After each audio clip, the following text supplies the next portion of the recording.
पंडित जी का बड़ा मन था उस पवित्र जगह को देखने का जहां भगवान श्री कृष्ण ने अर्जुन को गीता ज्ञान दिया था। वो जगह जहां से पूरी दुनिया को मोक्ष का रास्ता मिला था। वो जगह जहां महाभारत का युद्ध हुआ था और अधर्म पर धर्म की जीत हुई थी। वो जगह है जिसे कुरुक्षेत्र कहते हैं। फिर एक दिन शाम को पार्क में उनके दोस्तों की महफिल में तय हुआ कि क्यों ना सब लोग मिलकर किसी तीर्थ को चलें। क्या पता अब जिंदगी कितनी बची हो, इस बचे खुचे वक्त में थोड़ा धर्म कर्म हो जाए तो क्या बुरा है। फिर सब लोग कहां जाना है, कब जाना है और कैसे जाना है, इस पर बहस करने लगे।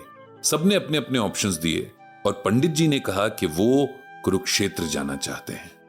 सबको हर तरह से कुरुक्षेत्र का ही आइडिया पसंद आया, क्योंकि उनके शहर से न तो बहुत दूर था, मौसम भी दोनों जगह का एक जैसा ही था और खर्च भी बहुत कम लगना था।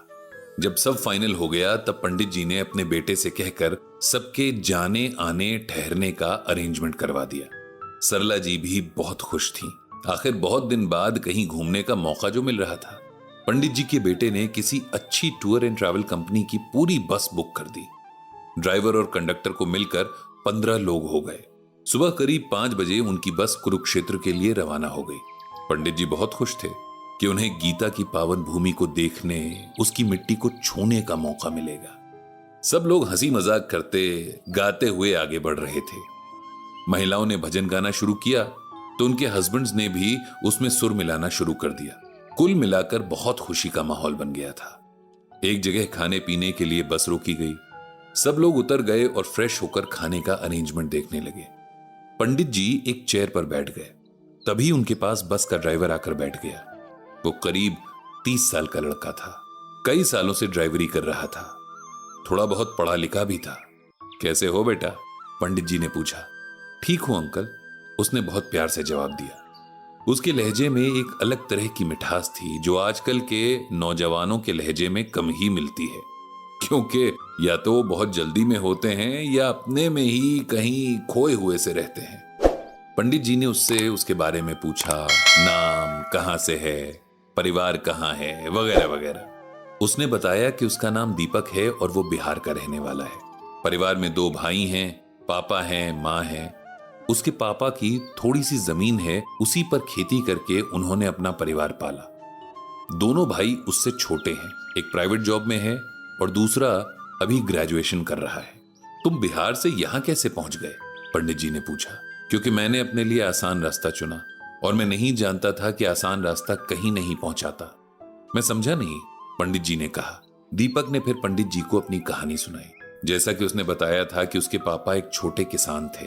दिन भर खेतों में पसीना बहाने के बाद भी इस बात की कोई गारंटी नहीं होती थी कि फसल अच्छी होगी, क्योंकि फसल का अच्छा होना और भी बहुत सारी चीजों पर डिपेंड करता था। बीज की क्वालिटी, फर्टिलाइजर की क्वालिटी और फिर बारिश की मेहरबानी। ना हुई तो भी नुकसान, कम हुई तो भी नुकसान और ज्यादा हो गई तब भी नुकसान। उसके पापा बड़े सीधे आदमी थे। बहुत ज्यादा पढ़े लिखे नहीं थे, लेकिन बातें बहुत इंटेलिजेंस के साथ करते थे। दीपक जब थोड़ा समझदार हुआ तो वो अपने पिता से कहता है कि वे क्यों ऐसे अनप्रेडिक्टेबल काम में अपना टाइम वेस्ट करते हैं, जिसमें यह तक नहीं पता कि पूरी मेहनत के बाद भी कुछ मिलेगा या नहीं। तब उसके पिता हंसकर कहते हैं कि इस दुनिया का हर काम अनप्रेडिक्टेबल ही है। जब हमारा इस दुनिया में रहना ही अनप्रेडिक्टेबल है तो बाकी बातों का तो कहना ही क्या। लेकिन मैं इन सब बातों को समझ नहीं पाता था। तब लगता था हमारे पापा ही गलत हैं, हमारे लिए कुछ करना नहीं चाहते। मैं गांव के बाकी लड़कों के पापा के साथ अपने पापा को कंपेयर करता तो मुझे हर बार यही लगता कि वो सब कितने लकी हैं। उनके पापा उनके लिए ये लाते हैं, वो लाते हैं, और इस तुलना में मैं अपने पापा के हाथों के छाले नहीं देख पाता था, जो हमारे लिए सब कुछ जुटा पाने की मेहनत के कारण उनके हाथों में पड़ गए थे। थोड़ा और बड़ा हुआ तो दोस्तों की बातों से पता चला कि मैं खुद भी अपने लिए कमा सकता हूं। मुझे हर वक्त अपने पापा के भरोसे नहीं रहना होगा। गांव में रहकर तो पापा स्कूल नहीं छोड़ने देंगे और काम भी नहीं करने देंगे। इसीलिए मैंने और मेरे एक दोस्त ने घर से भाग जाने का प्लान बनाया। हम दोनों गांव से बाहर शहर तक बस 2 ही 3 बार गए थे। हमें अंदाजा नहीं था कि शहर की चमचमाती बिजलियों और लाइटों के पीछे अंधेरी काली सच्चाइयां हैं। ये तब तक नहीं दिखती जब तक हम इन लाइट्स के पीछे न झांकें। बहुत प्लानिंग के बाद मैंने और मेरे दोस्त ने, जिसका नाम सुशील था, हमने तय किया कि हम शहर जाकर अपने लिए काम ढूंढेंगे। उस वक्त हमारी उम्र 11 या 12 साल की रही होगी। हम घंटों बैठकर प्लान बनाते कि शहर में काम करके जब खूब पैसे जमा कर लेंगे तब बढ़िया कपड़े पहनकर सबके लिए उपहार लेकर गांव आएंगे तो सब हमसे कितने इंप्रेस हो जाएंगे। फिर एक दिन हम 2 जोड़ी कपड़े और बहुत थोड़े से पैसे जो हमारे घर पर थे उन्हें चुराकर शहर भाग गए। 2 बच्चे जिनके पास न रहने का कोई ठिकाना था न खाने के पैसे, वो एक बड़े शहर में कहां जाते। हमने बहुत मुश्किल से एक धर्मशाला ढूंढी, लेकिन उसमें भी हमें घुसने नहीं दिया गया क्योंकि वहां के मैनेजर को हम शक्ल से ही बदमाश नजर आए थे। इस तरह हमारी रातें फुटपाथ पर बीतती रहीं। दिन भर हम काम तलाशते, कभी ढाबों तो कभी दुकानों में उनके मालिकों की झाड़ खाते रहते। खाने पीने तक के लाले पड़ गए थे। फिर एक दिन एक बस मालिक ने हमें अपनी बस को साफ करने का काम दिया। बदले में उसने हमें भरपेट खाना खिलाया। वो एक बहुत अच्छा इंसान था। उसने पूछा कि हम कहाँ के हैं, हमारे परिवार कहाँ हैं। जब हमने उसे बताया तो उसने हमें कहा कि वो हमारे गांव की बस में हमें बिठा देगा। इससे मेरा दोस्त तो बहुत खुश हो गया क्योंकि अब वो गांव लौटना चाहता था। उसका एडवेंचर पूरा हो गया था, लेकिन मैं नहीं माना। मुझे अपने किए पर बहुत पछतावा था। मैंने उस बस मालिक से रिक्वेस्ट की कि वो मुझे अपने साथ ही रख ले।